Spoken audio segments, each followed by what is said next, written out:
Hello everyone, my name is Dominique Harvey. Nowadays, it's a necessity to find the most reliable child care provider. It is already a demanding process, but when you add restrictions and preferences, it's so much more agonizing.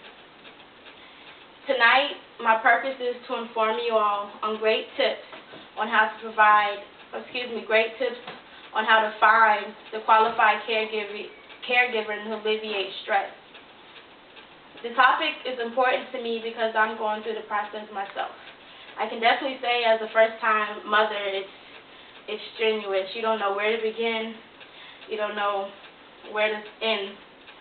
But after doing research, it helped me out, and now I want to help you all, especially first-time parents, to find the child care provider as easy as possible. By the end of the speech, you all will know the 3 simple guidelines that I use to follow, and that is preparation, action, and involvement. Preparation is what I call child care homework.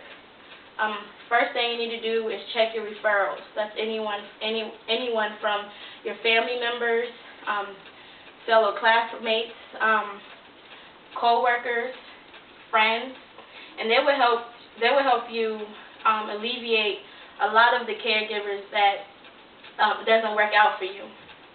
Another option is to review your needs and your baby's needs. Your needs including location, budget, and your baby's needs include if you have any type of medical needs, the daily routine, age. Gathering questions is always important because it also gives you a chance to, or it will allow you the chance to ask these questions when you go on the on-site visit.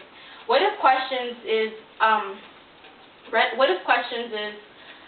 suggested because it gives you a sense of the provider's attitude and policies.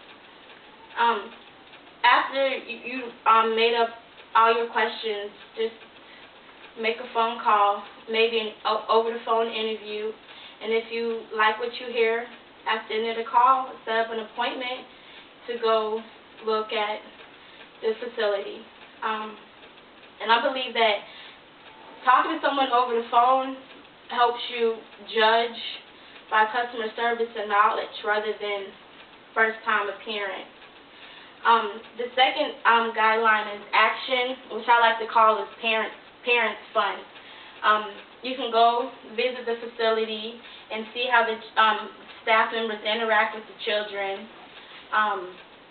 and this is how the environment it is itself. I suggest that you bring a pen and paper to jot down any questions and concerns through your walk, and you would definitely get those answered by the provider at the end of the tour.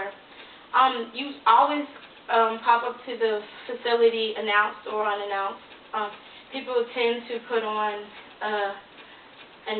a fake personality, I guess you can say, when they know someone's coming and they're trying to swindle them. But coming unannounced, you'll see somebody in their natural state.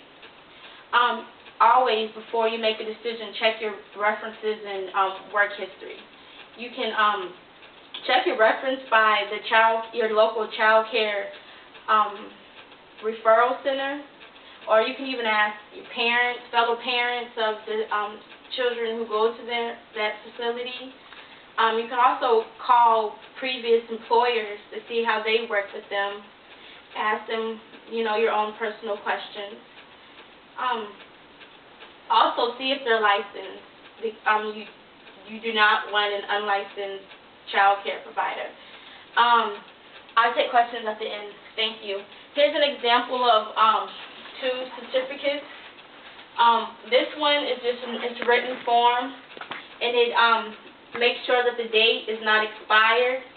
It also has how many kids that the facility can, in fact, have at one time. And it has the person right here, the services who approved the facility.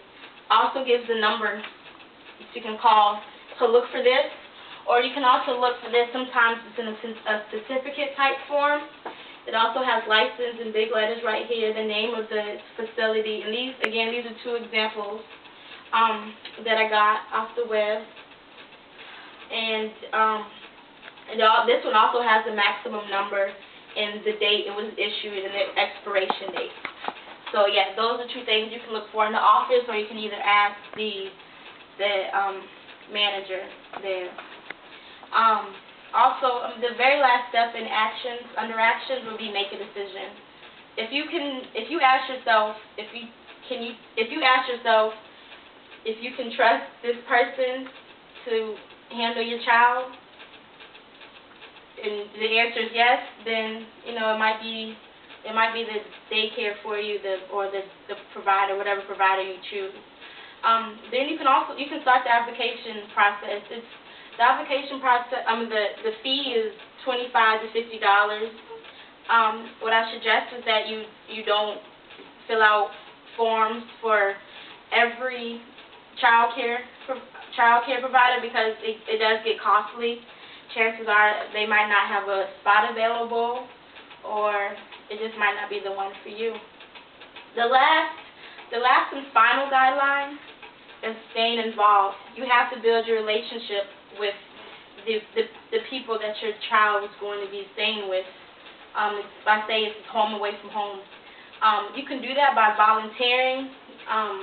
If they have any type of field days or any activities, and you're available for that, I suggest you doing that. You can donate old toys or things like of that nature to help the facility. Also have meetings. Nothing better than meetings, so you'll know how your child's developing. You'll know about any upcoming events or any changes. Also chaperone. You can chaperone on their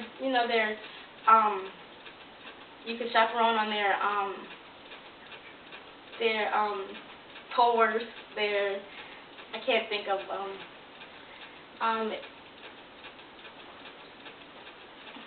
do you have any questions?